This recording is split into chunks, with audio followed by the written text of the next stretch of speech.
Bismillahirrahmanirrahim. Alhamdulillahirabbil alamin. Wala aqibatu lil muttaqin. Wala udwana illa 'alal zalimin. Asyhadu an la ilaha illallah wahdahu la syarika lah. Wa asyhadu anna Muhammadan abduhu wa rasuluhu la nabiyya ba'dah. Qala Allah ta'ala fil Qur'anil Karim, يا أيها الذين آمنوا اتقوا الله حق تقاته ولا تموتن إلا وأنتم مسلمون أما بعد فإن أصدق الحديث كتاب الله وخير الهدى هدى محمد صلى الله عليه وسلم وشر الأمور محدثاتها فإن كل محدثة بدعة وكل بدعة ضلالة وكل ضلالة في النار. Man yaqra'ul matan? Indaman? Indam?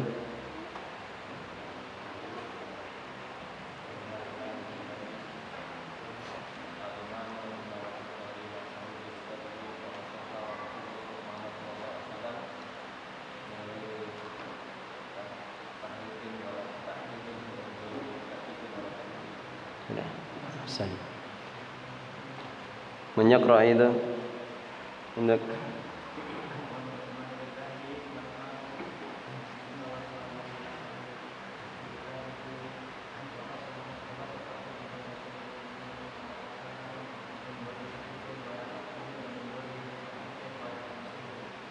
satu lagi.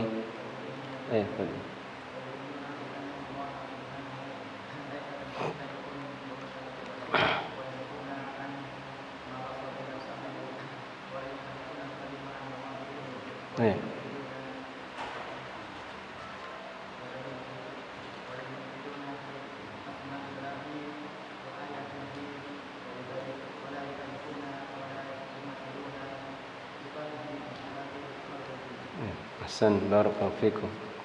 Satu lagi. Indaman. Ayo.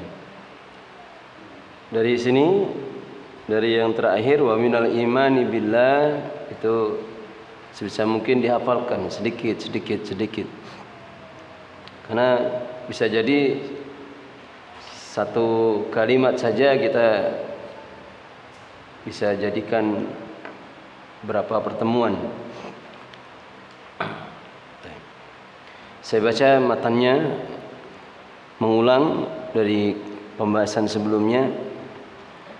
Qala al-muallif Syekhul Islam Ibnu Taimiyah rahimahullah taala fil aqidatil wasithiyah wa minal imani billahi, dan termasuk keimanan kepada Allah Subhanahu wa taala, al-imanu bima wasafa bihi nafsahu fi kitabihi, adalah beriman dengan apa yang Allah sifati dirinya di dalam kitabnya, wa wasafahu bihi rasuluhu Muhammadun, dan mensifati Allah Rasulnya Muhammad sallallahu alaihi wasallam, min ghairi tahrifin wala ta'tilin, dengan tanpa melakukan tahrif wala ta'tilin, wa min ghairi takyifin wala tamsilin, dan tanpa melakukan takyif dan melakukan tamsil.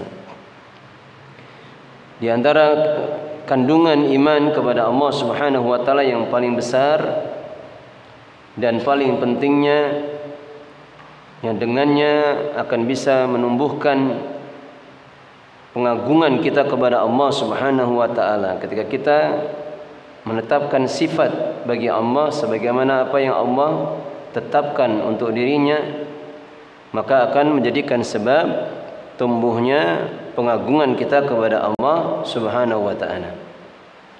Maka wajib bagi kita untuk menetapkan sifat-sifat bagi Allah yang Allah tetapkan untuk dirinya sendiri, kemudian ditetapkan oleh Rasulnya sallallahu alaihi wasallam, sebagaimana apa yang telah ditetapkan oleh dan diajarkan oleh Nabi kita sallallahu alaihi wasallam, apa yang dipahami oleh para sahabat, apa yang dipahami oleh para tabi'in, demikian juga tabi'ut tabi'in, adalah kewajiban untuk menetapkan sifat bagi Allah apa yang Allah tetapkan untuk dirinya.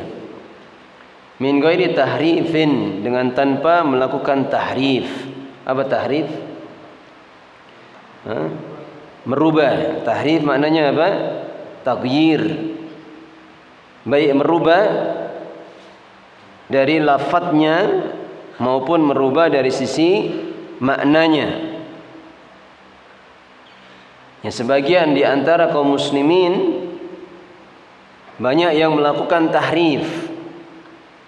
Hanya saja mereka tidak mau dikatakan muharrif, orang yang merubah ayat Allah atau merubah sifat Allah, tapi mereka menganggap diri mereka melakukan apa? Melakukan takwil. Mereka menganggap melakukan takwil, bukan tahrif. Padahal hakikatnya itulah tahrif. Takwil yang mereka lakukan itu hakikatnya adalah tahrif.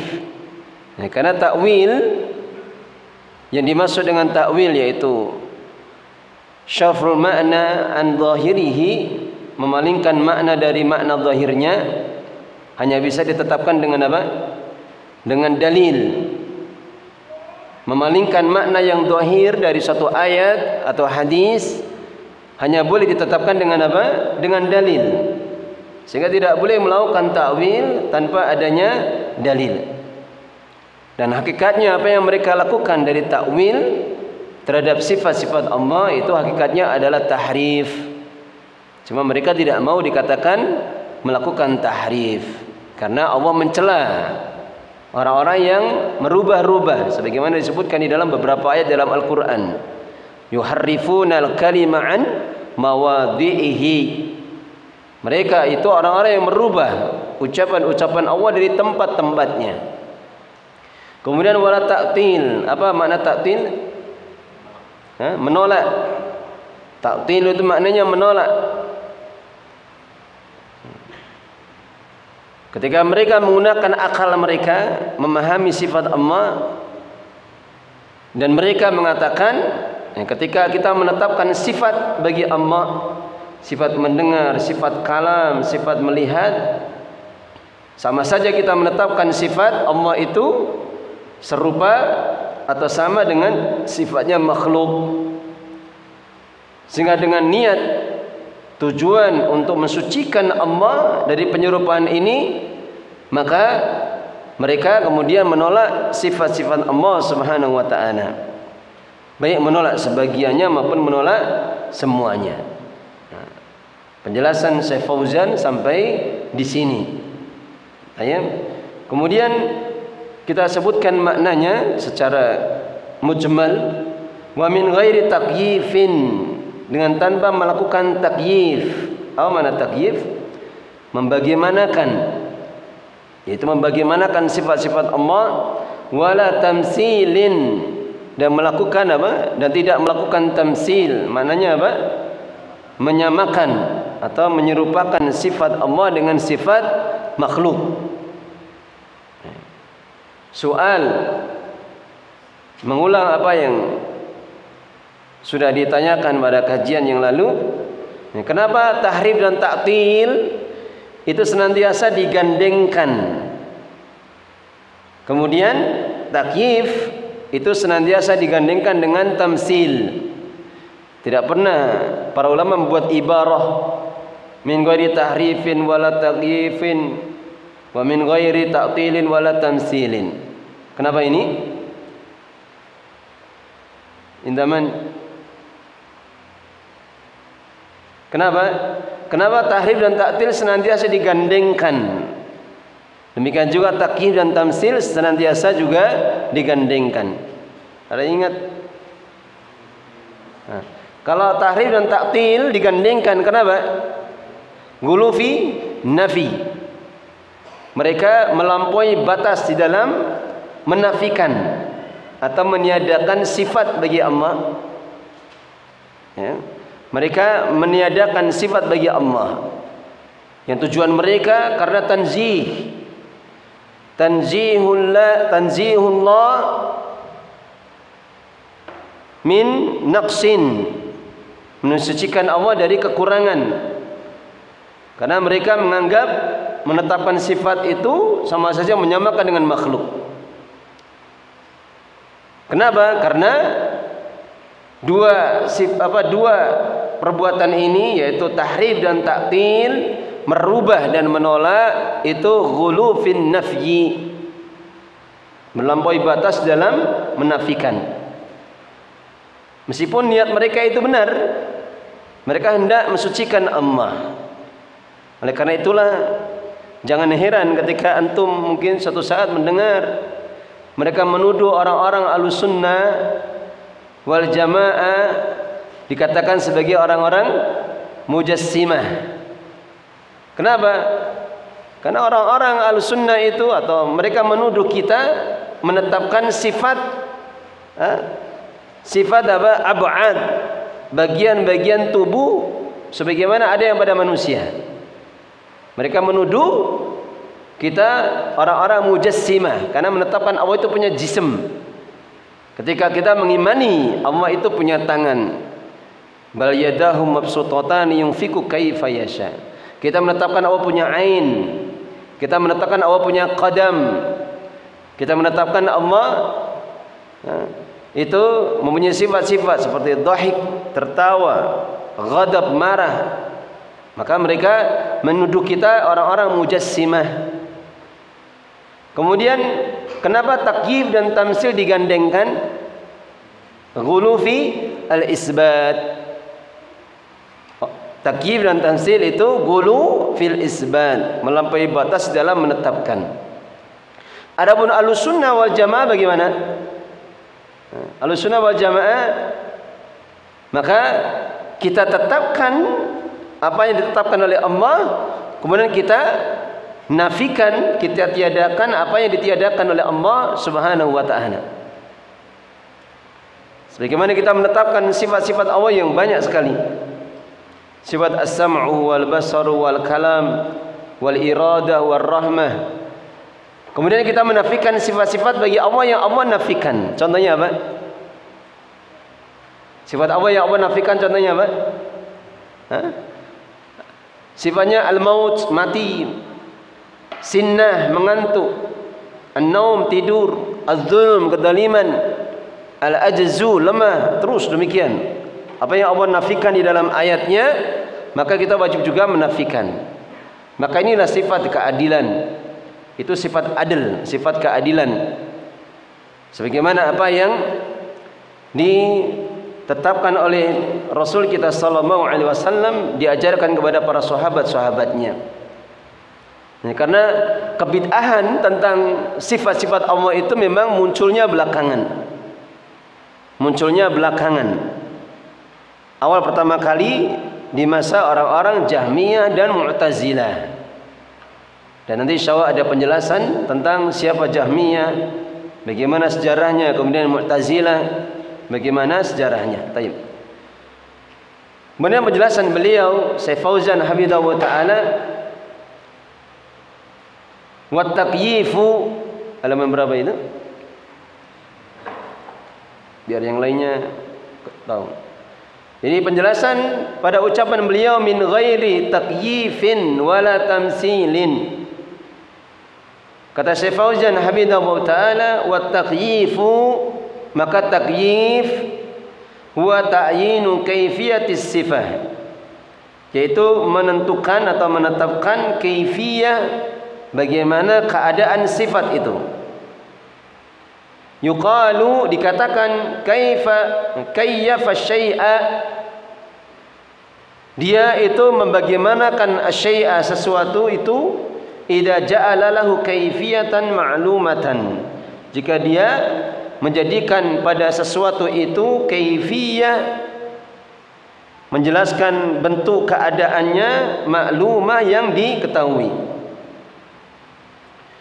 Fataqyifu sifatillahi, maka membagaimanakan sifat-sifat Allah, huwa ta'yinu kaifiyatiha wal hay'ati allati takunu 'alaiha, membagaimanakan sifat-sifat Allah itu ta'yinu kaifiyatiha, menentukan kaifiyahnya, bahwasanya sifat Allah itu demikian-demikian. Nah, contohnya apa? Ketika mereka menetapkan sifat yad, Allah menetapkan sifat yad, tangan bagi Allah, maka mereka membagaimanakan atau menjelaskan keadaannya bahwasanya kaifiyah dari tangan Allah itu demikian. Kemudian wal hayati, dan keadaan allati takunu 'alaiha, yang sifat-sifat itu berada di atasnya. Yang sifat-sifat itu berada di atasnya. Wa hadza la yumkinu lil bashari, dan perkara ini tidak akan mungkin terjadi pada manusia. Artinya tidak akan mungkin bisa dilakukan atau diketahui oleh manusia. Li'annahu mimma ista'sara Allah Ta'ala bi ilmihi, dikarenakan bagaimana kaifiyah sifat-sifat Allah, mimma termasuk apa yang ista'sara Allah Ta'ala, Allah telah sembunyikan bi ilmihi, dengan ilmunya, wala fala sabila ilal wusuli ilaihi, maka tidak ada cara, tidak ada jalan untuk bisa mengetahui bagaimana kaifiyah Allah Subhanahu wa Ta'ala. Meskipun penyimpangan dari sisi takyif ini hampir-hampir tidak pernah kita dengar. Ada di antara antum yang pernah mendengar orang mengatakan bahwasanya sifat Allah itu demikian. Hampir-hampir tidak ada, tapi penyimpangan ini pernah terjadi di zaman dahulu. Li'anna sifata tabi'atun lidzati, tidak mungkin kita mengetahui bagaimana kaifiyah sifat Allah, dikarenakan sifat itu tabi'atun lidzat, mengikuti zatnya. Fakama anna zatallahi, maka sebagaimana zat Allah la yumkinu lil bashari ma'rifatu kaifiyatiha, tidak mungkin bagi manusia itu untuk mengetahui kaifiyahnya. Kita tidak akan pernah tahu bagaimana zatnya Allah. Sehingga kalau ada orang yang mengatakan Allah bisa terlihat di dunia, maka dia telah mengingkari ayat-ayat Allah. Allah tidak bisa dilihat di dunia. Karena pandangan manusia tidak akan mampu melihat, tidak akan mampu untuk melihat zatnya Allah Subhanahu wa Ta'ala. Sebagaimana ayat-ayat yang menjelaskan bagaimana zatnya Allah itu maha agung, maha besar. Bumi, langit digulung dengan tangan kanannya. Kalau bumi dan langit sedemikian kecilnya, apalagi kita. Nah, bagaimana kita melihat zatnya Allah Subhanahu wa Ta'ala? Akan tapi sebagaimana disebutkan di dalam beberapa ayat dan juga di dalam beberapa hadis, maka Allah akan memuliakan kepada orang-orang yang beriman kelak di yaumul qiyamah. Allah akan menyingkap tabir yang menghalangi untuk bisa melihat Allah, sehingga orang-orang yang beriman bisa melihat Allah Subhanahu wa Ta'ala. Sebagaimana isyaratnya di dalam beberapa ayat banyak sekali. Isyaratnya di dalam beberapa ayat banyak sekali. Seperti apa? Ayat yang mana? Antum hafal ayatnya. Ila rabbiha nadhirah, kepada Rabbnya nadhirah, maka mereka akan melihat. Karena nadhara kalau muta'alliq dikaitkan dengan ila, itu maknanya melihat. Maknanya melihat, syahidan. Demikian juga apa? Lahum fiha ma yasha'una wa ladaina mazid. Untuk mereka di surga itu apa yang mereka inginkan, waladaina mazid, dan ada pada sisi kami tambahan kenikmatan. Kata para ulama, itulah kenikmatan melihat wajah Allah. Demikian juga apa yang disebutkan di dalam surah Al-Mutaffifin. Bagaimana ayatnya? Kalla innahum ar-rabbihim yawma idil lamahjubun. Sekali-kali tidak, sesungguhnya mereka orang-orang kafir itu akan terhijab, terhalangi untuk bisa melihat wajah Allah, melihat Allah Subhanahu wa Ta'ala. Sehingga kalau orang-orang kafir itu terhijab, maka min babil mukhalafah, mafhum mukhalafah, pemahaman yang kebalikannya, Allah akan memberikan kenikmatan kepada orang-orang yang beriman untuk bisa melihat Allah Subhanahu wa Ta'ala. Sebagaimana ini adalah termasuk di antara akidah Ahlussunnah wal Jamaah, dan dijelaskan di dalam bab tersendiri di dalam akidah wasitiyah. Baik. Fakadzalika sifatu subhanahu la tu'lamu kaifiyatuha. Maka demikian juga sifat-sifat Allah Subhanahu wa taala la tu'lamu kaifiyatuha, tidak akan bisa kaifiyahnya itu diketahui. Walihada, dan karena inilah lama su'ila al-Imam Malik rahimahullah, tatkala Imam Malik itu ditanya oleh seseorang yang datang kepadanya, faqila lahu, ditanyakan kepada beliau, Ar-Rahmanu 'alal arsy istawa. Ar-Rahman, Allah Subhanahu wa taala itu beristiwa di atas arsy. Beristiwa di atas arsy. Yang kalau diterjemahnya diartikan apa? Bersemayam. Maka pemaknaan seperti ini pemaknaan yang tidak benar. Makna bersemayam itu tidak bisa mewakili makna dari istiwa. Maka tapi kita pahami dari mana istiwa itu sebagaimana para ulama memahaminya, yaitu apa? Sa'ida, irtafa'a wa sa'ida wa istaqarra.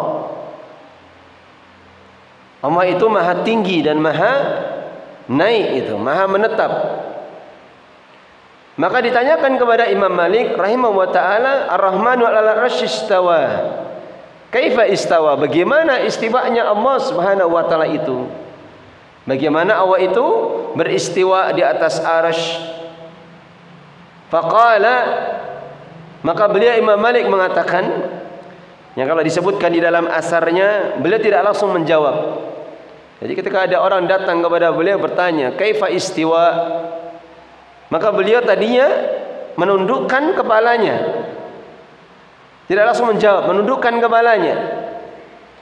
Kemudian beliau menengadahkan dalam keadaan wajah dan mata memerah.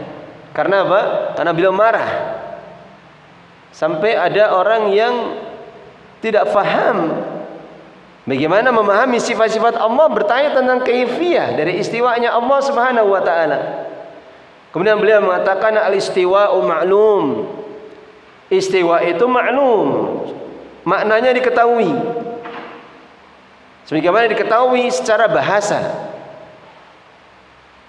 Yaitu apa? Allah itu istaqarra, irtafa'a, wastaqarra, wasa'ida. Tidak seperti orang-orang alul bid'ah. Ya, mereka mengatakan istiwa, mereka ta'rif atau ta'wil menjadi makna apa? Istaula, yang maknanya menguasai.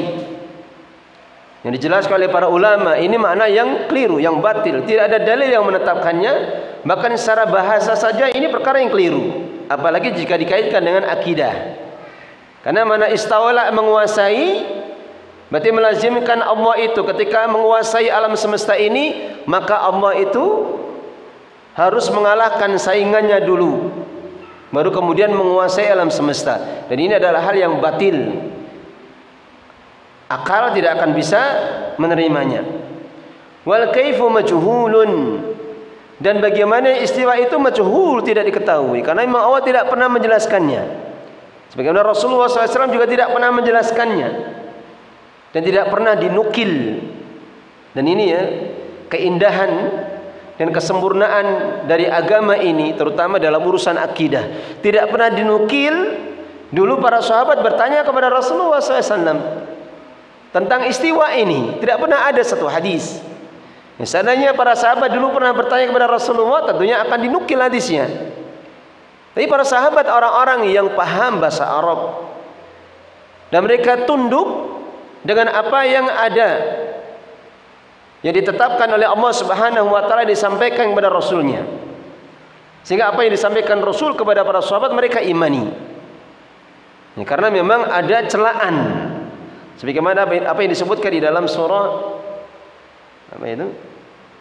Surah Al-Anfal, bahwasanya janganlah kalian bertanya tentang sesuatu yang seandainya Allah turunkan, tentang pertanyaan itu akan memberatkan kalian. Maka sudah ada celaan itu, ada peringatan di dalam ayatnya. Wala tas'alu an asya'a in tubdalakum tasukum.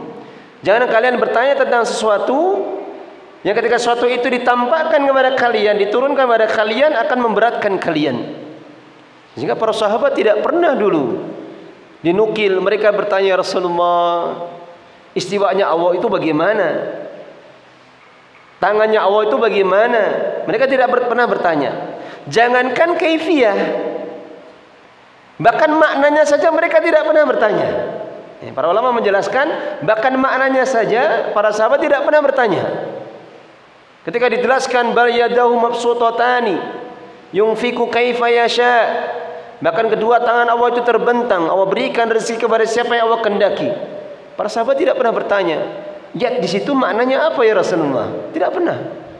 Mereka langsung memahami yat itu sebagaimana apa yang dipahami oleh bahasa Arab. Dan mereka tahu, para sahabat, mereka tahu Allah menurunkan Al-Quran dalam bahasa Arabnya agar dipahami. Sebagaimana Allah Ta'ala mengulang-ulang di dalam beberapa ayat. Di antaranya Allah Ta'ala berfirman, Inna ja'alnahu Qur'anan Arabiyyan la'allakum ta'qilun.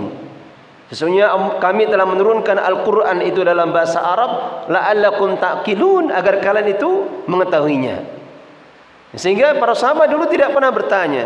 Jangankan kaifiyahnya, maknanya saja mereka tidak pernah bertanya itu. Karena langsung terpahami dalam zihan, akal-akal mereka apa maknanya. Dan tentunya para sahabat juga tidak akan pernah memahami sifat-sifat yang ditetapkan oleh Allah dan Rasulnya itu sifat-sifat yang sama atau serupa dengan makhluk. Pastinya para sahabat memahami ketika Allah menetapkan sifat bagi dirinya, maka itulah sifat yang yaliqu bi jalalihi wa 'azamatihi, sesuai dengan keagungan dan kemuliaan Allah Subhanahu wa taala. Sehingga kadang kita merasa heran, kenapa kemudian datang orang-orang yang mengatakan akal-akal kita lebih hebat, akal-akal kita lebih selamat dibandingkan akalnya para sahabat, sehingga mereka berani untuk mentakwil ayat-ayat Allah. Kalau kaifiyah mungkin hampir-hampir tidak pernah terdengar, tapi mereka berani mentakwil ayat-ayat Allah. Artinya sarful makna ila ghairihi, memalingkan makna kepada makna yang lain, maknanya tidak dikehendaki oleh Allah Subhanahu wa taala. Kemudian wal imanu bihi wajibun, dan beriman dengan sifat istiwanya Allah ini wajib. Dan inilah ketetapan para ulama-ulama Ahlussunnah dalam 3 kurun yang mufaddalah, yang diutamakan. Hatta para imam-imam mazhab, Al-Imam Abu Hanifah, Imam Malik, Imam Syafi'i, Imam Ahmad, tidak pernah mereka dinukil mereka berselisih di dalam asma dan sifat Allah. Mereka tidak pernah dinukil mereka berselisih di dalam perkara asma dan sifat bagi Allah. Sehingga aneh kalau mereka mengatakan Imam Syafi'i itu akidahnya Asy'ariyah Maturidiyah. Bagaimana mereka bisa mengucapkan itu? Padahal Al-Imam Abu Hasan Al-Asy'ari, kemudian Abu Mansur Al-Maturidi itu kan hidupnya sekian ratus tahun setelah beliau. Atau mereka kalau berakidah, mereka berakidah dengan Asy'ariyah Maturidiyah. Akan tapi fikih kami fikih Syafi'i. Ini juga tidak adil. Ya, kalau mereka mengikuti Al-Imam Syafi'i, maka ikutilah akidahnya. Dan subhanallah, Allah menjadikan ujian bagi hamba-hambanya. Kenapa?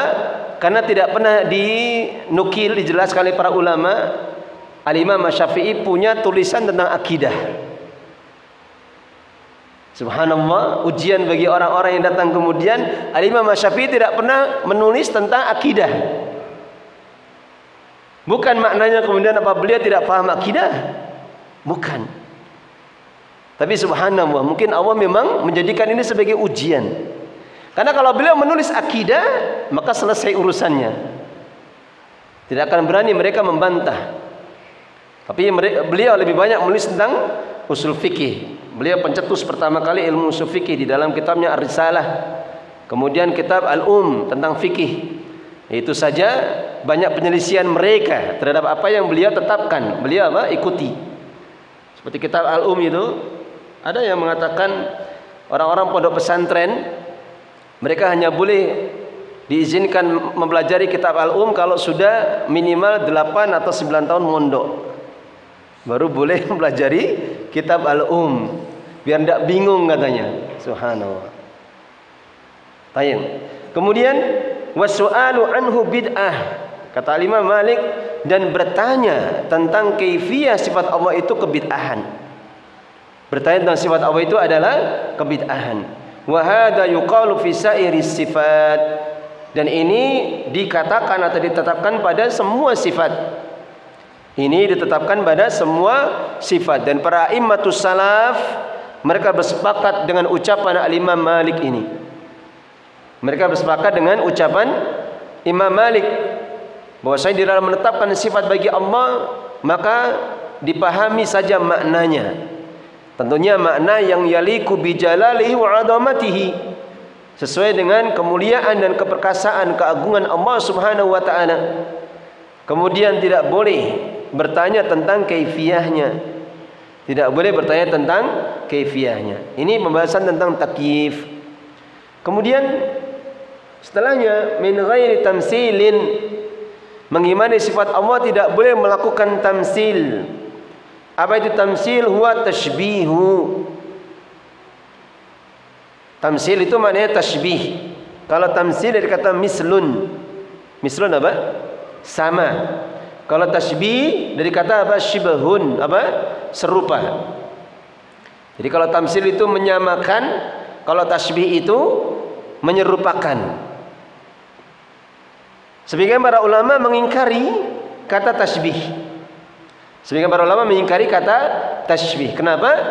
Karena yang datang warid di dalam ayat Al-Quran itu dengan ibarah apa? Tamsil.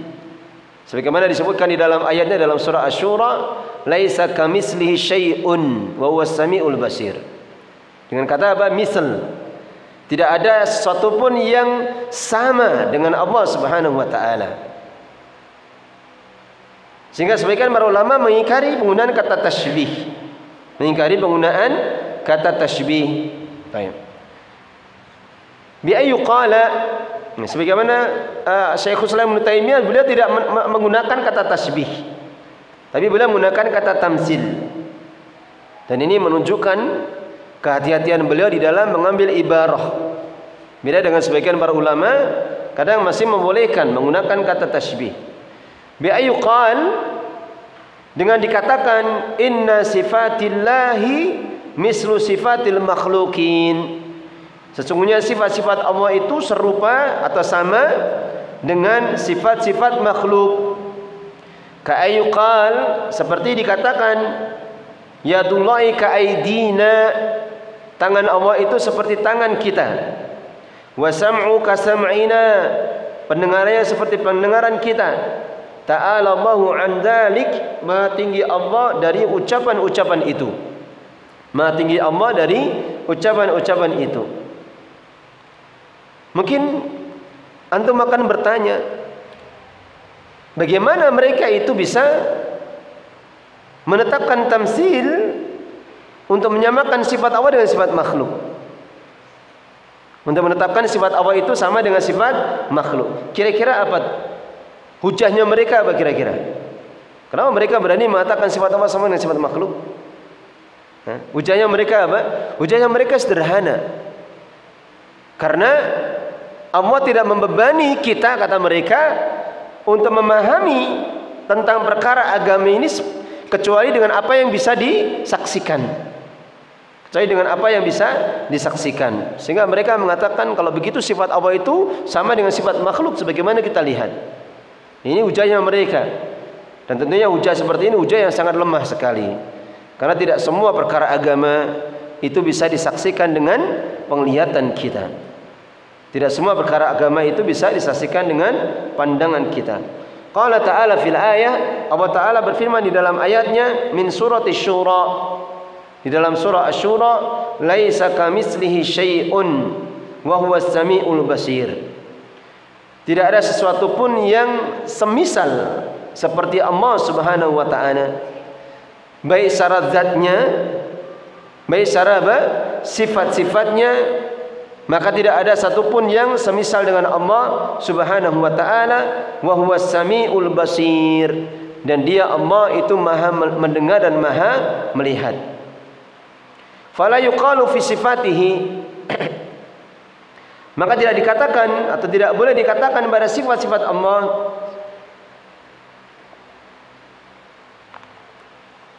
innaha mislu sifatina, bahwasanya sifat-sifat Allah itu seperti sifat-sifat kita, au shibhu sifatina, atau menyerupai sifat-sifat kita, au kasifatina, atau seperti sifat-sifat kita. Kama la yuqalu, sebagaimana tidak boleh dikatakan inna dzatallahi mislu au shibhu dawatina, sesungguhnya zatnya Allah itu sama atau serupa dengan zat-zat kita. Zat itu maknanya wujud. Fal mu'minul muwahhidu, maka seorang mukmin yang mentauhidkan Allah, yusbitu sifati kullaha, menetapkan sifat-sifat Allah semuanya, ala wajhil laiqi bi adhamatillahi wa kibriyaihi, menetapkan sifat-sifat semuanya sesuai dengan apa? Atau dari sisi atau di atas sisi al-laiq. Laik itu artinya layak, sesuai bi adhamatillah, dengan keagungan Allah, wa kibriyaihi, dan kebesarannya, wal mu'attilu yanfiha aw yanfi ba'daha. Sedangkan orang-orang mu'attil, maka mereka menafikan sifat-sifat Allah atau menafikan sebagiannya. Mereka menafikan sifat-sifat Allah dan semuanya atau sebagiannya. Makanya dikatakan di dalam penjelasan sudah berlalu, setiap orang yang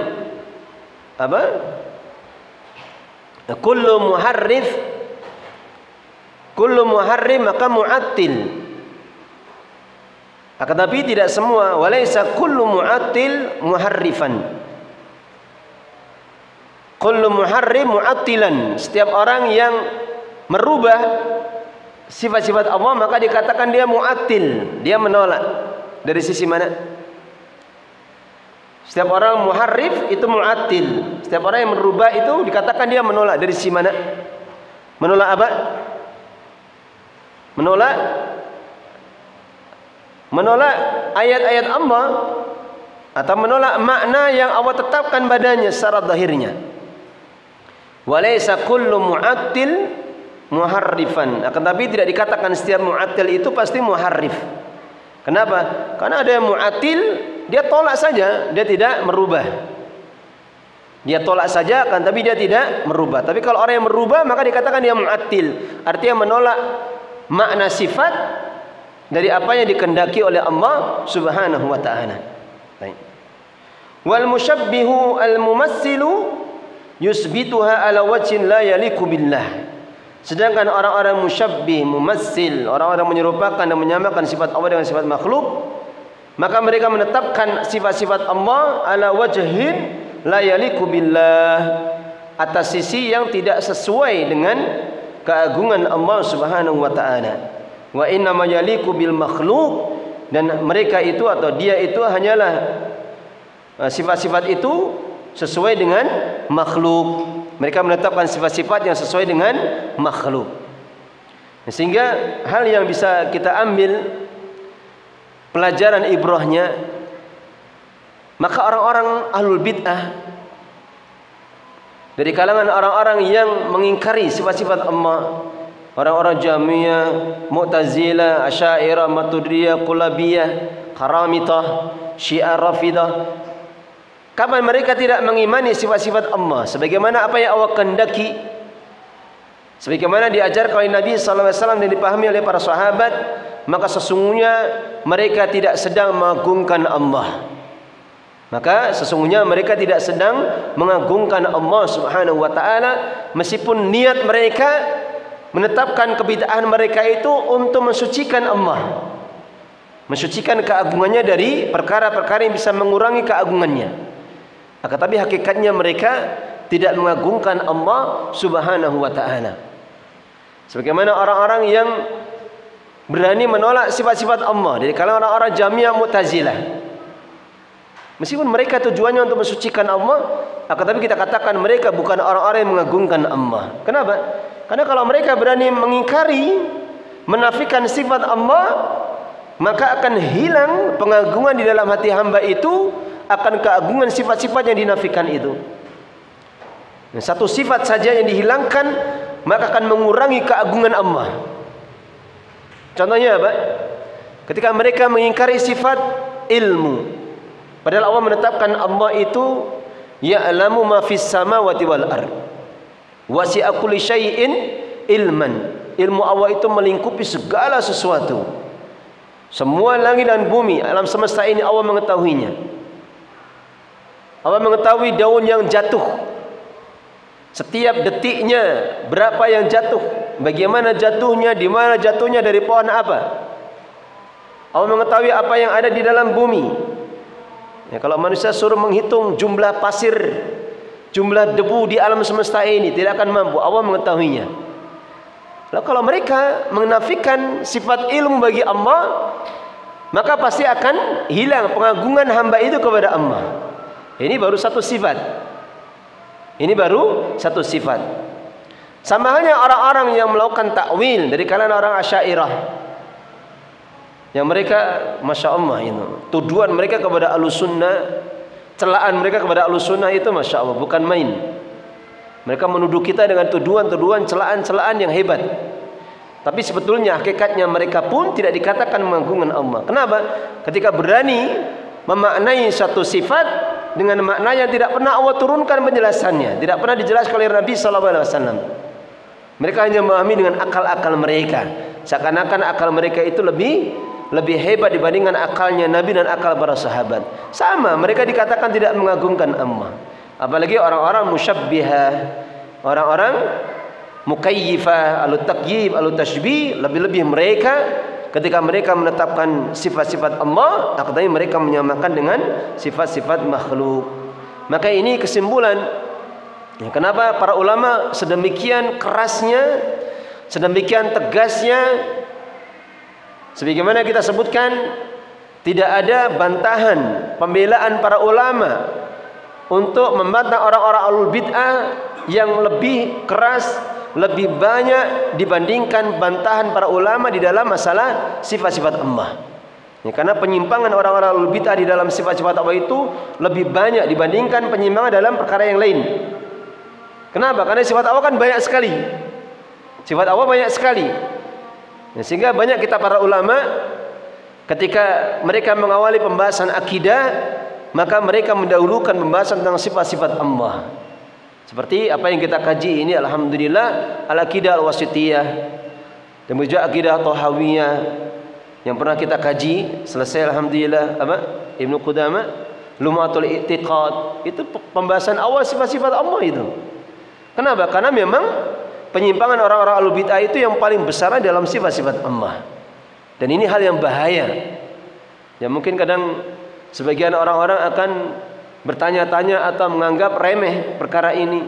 Kenapa itu orang-orang salafiyun mereka kok begitu sibuknya membahas masalah asma wa sifat? Begitu banyaknya mereka membantah orang-orang ahlul bid'ah. Ya, karena memang pembahasan ini pembahasan yang paling pentingnya. Di antara pembahasan yang paling pentingnya, kalau sudah berani berbuat penyimpangan di dalam masalah asma wa sifat, nanti pembahasan yang lainnya akan mudah, semakin mudah mereka terjatuh ke dalam penyimpangan. Ya, kalau berani mengingkari sifat-sifat Allah, maka sekedar mengingkari, semisal orang-orang Mu'tazilah mengingkari azab kubur, nikmat kubur, fitnah kubur, mengingkari syafaat Nabi, syafaat Allah Subhanahu wa taala, mengingkari haud, maka mudah sekali bagi mereka untuk mengingkarinya. Ya, karena sifat-sifat Allah saja mereka berani mengingkari. Sehingga para ulama begitu memberikan perhatian yang besar di dalam masalah asma wa sifat.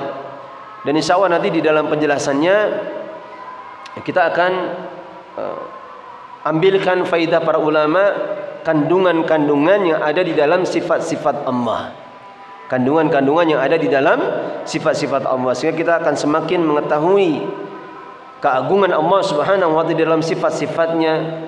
Semakin tumbuh pengagungan kita, semakin pula tumbuh kecintaan kita dan rasa takut kita kepada Allah Subhanahu wa taala. Maka perkara-perkara seperti inilah yang hendaknya seseorang ihtimam memperhatikannya. Baik.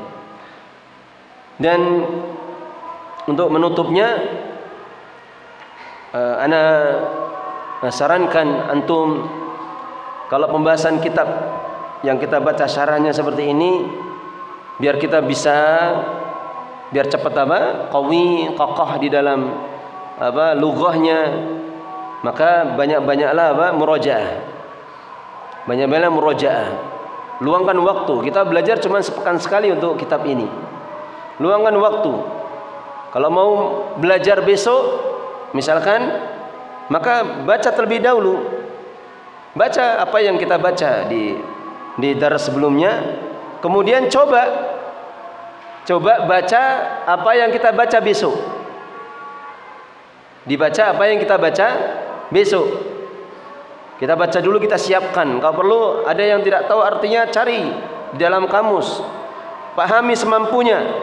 Nanti kalau sudah merasa pusing, mumet, bulat, bundet, nah sudah, biarkan saja. Nanti perhatikan bagaimana ustadznya baca. Ini thariqah yang paling bagusnya. Kalau pengen qawi, qaqah di dalam ilmunya, caranya seperti itu. Kemudian bagi siapa yang mau menghafal matannya, mumpung masih sedikit, hafalkan matannya. Itu cuma 1 kalimat, 2 kalimat saja, kita sudah membutuhkan 1-2 pertemuan. Maka usahakan seperti itu. Dan kebanyakan para talibul ilm yang Allah berikan kemudahan untuk memahami ilmu, bagi mereka rata-rata thariqahnya seperti ini. Baca sebelumnya, kemudian baca apa yang akan datang. Disiapkan dulu itu. Itu akan lebih menguatkan. Semoga Allah Subhanahu wa taala menjaga dan menambah semangat kita di dalam menuntut ilmu. Terus demikian, sedikit demi sedikit, maka Allah akan mengokohkan ilmu kita, mengokohkan keimanan dan keyakinan kita kepada Allah Subhanahu wa taala. Dan hendaknya hal seperti ini yang hendaknya dicari, dikejar. Hendaknya dikejar. Baik. Saya akhiri, tidak perlu ada pertanyaan. Nanti setelah ba'da isya kita lanjutkan dengan daras waraqat fil ilmu usul fikih. Insyaallah taala. Akhiru da'wana alhamdulillahirabbil alamin. Subhanaka Allahumma bihamdika asyhadu an la ilaha illa anta astaghfiruka wa atubu ilaik.